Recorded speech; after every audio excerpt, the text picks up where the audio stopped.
রাতে হঠাৎ করে বিদ্যুৎ চলে গেল। ঘরটা অন্ধকার হয়ে গেল। ছোট্ট মারিয়া একটু ভয় পেয়ে মায়ের কাছে দৌড়ে এসে বলল, আম্মু, এত অন্ধকার কেন? মা মৃদু হাসলেন।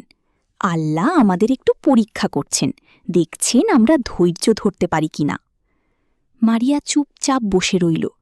কিছুক্ষণ পর সে বলল, আম্মু, আজকে তো অনেক গরম ছিল, কিন্তু এখন বাতাসটা ঠান্ডা লাগছে। মা বললেন, হ্যাঁ, এটা আল্লাহর রহমত। আমরা যখন কষ্টে থাকি তখনও আল্লাহ আমাদের জন্য সহজ কিছু দেন।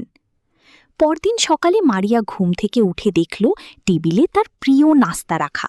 সে খুশিতে বলল, আম্মু, আমার এত পছন্দের খাবার। মা বললেন, আল্লাহ আমাদের অনেক নিয়ামত দেন, কিন্তু আমরা কি সবসময় তা মনে রাখি? স্কুলে গিয়ে মারিয়া তার বন্ধুকে দেখল যে টিফিন আনতে পারেনি। মারিয়া একটু ভেবে নিজের খাবারটা তার সাথে ভাগ করে দিল। বন্ধুটা খুব খুশি হয়ে বলল, তুমি খুব ভালো। মারিয়া হাসল, কিন্তু মনে মনে ভাবল, এটা তো আল্লাহর দেওয়া খাবার, তাই ভাগ করে নেওয়াই ভালো। বিকেলে বাসায় ফিরে সে মাকে বলল, আম্মু, আজ আমি আমার খাবার বন্ধুকে দিয়েছি। মা তাকে আদর করে বললেন, এটাই হলো কৃতজ্ঞতা, আল্লাহ যা দেন তা ভালো কাজে ব্যবহার করা।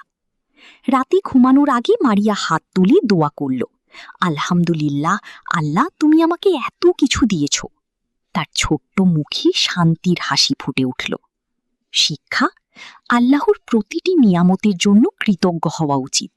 ভালো জিনিস অন্যের সাথে ভাগ করে নেওয়া উত্তম কাজ।